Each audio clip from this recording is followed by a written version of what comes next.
జనసేన అధినేత పవన్ కళ్యాణ్ తీసుకున్నటువంటి శాఖలు సాధారణమైనటువంటి శాఖలు కాదు. ఇది మనం ఇంతకు ముందు కూడా మాట్లాడుకోవటం జరిగింది. వీటిని నిర్వహించాలంటే ఎంతో సమర్థత కావాలి.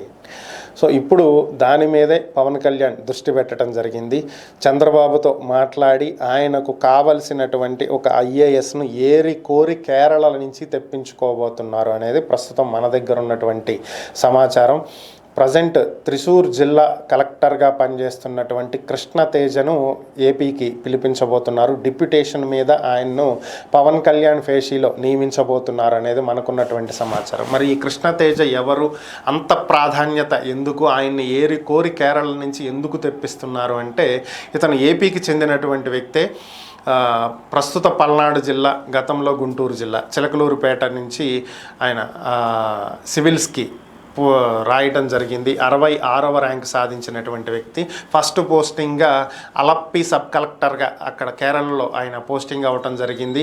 2018లో వచ్చినటువంటి కేరళ వరదల సమయంలో సమర్థవంతంగా స్థానికంగా ఉన్నటువంటి మత్స్యకారుల్ని ఉపయోగించుకుని, అక్కడ ఉన్నటువంటి ప్రైవేట్ బోట్లని, పడవల్ని ఉపయోగించుకుని కేవలం 48 గంటల్లో 2 లక్షల మందిని సురక్షిత ప్రాంతాలకు తరలించి అధికారులందరికీ కూడా శభాష్ అనిపించుకున్నటువంటి వ్యక్తి. ఆ తర్వాత పర్యాటక శాఖలో ఆయనకి పోస్టింగ్ ఇవ్వటం, పర్యాటక శాఖని కొత్త పుంతలు తొక్కించినటువంటి వ్యక్తి. అక్కడ గవర్నమెంట్ తరపున ఉన్నటువంటి అన్ని రిసార్ట్స్లని, కేటీడీసీ కేరళ టూరిజం డెవలప్మెంట్ కార్పొరేషన్లో ఉన్నటువంటి రిసార్ట్స్ అన్నింటినీ ఆధునీకరించడమే కాకుండా మాయా అని చెప్పి ఒక చాట్ బోట్ను కూడా తయారు చేపించి దాని ద్వారా వచ్చినటువంటి టూరిస్టులు ఎక్కడికి వెళ్ళొచ్చు, ఎంత డిస్టెన్స్ ఉంటుంది, ఏమేమి విజిటింగ్ ప్లేసెస్ ఉన్నాయనేటువంటి సమగ్ర సమాచారాన్ని సాంకేతికంగా వాళ్ళకి అందించేటువంటి ప్రయత్నం చేయటం, అది సక్సెస్ అవ్వటం. అక్కడతో ఆగకుండా ప్రైవేట్ క్యారవాన్స్,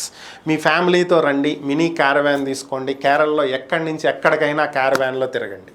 ఇది కూడా క్యారవాన్ గవర్నమెంటే సప్లై చేస్తుంది, నామినల్ ఛార్జెస్ తీసుకుంటుంది. ఇలా ఎన్నో రకాలైనటువంటి మార్పులు. ఆ తర్వాత ఆయన అక్కడి నుంచి వేరే చోటకి ట్రాన్స్ఫర్ చేయటం జరిగింది. సాధారణంగా అధికారులు వెళ్ళిపోతుంటే పెద్దగా ఎవరు బాధపడరు, పట్టించుకోరు. అలాంటిది ఆయన వెళ్ళిపోతుంటే అలప్పి జిల్లా ప్రజలు ఎంత బాధపడ్డారు అనేది ఆ రోజు చాలామంది చూసినటువంటి పరిస్థితి.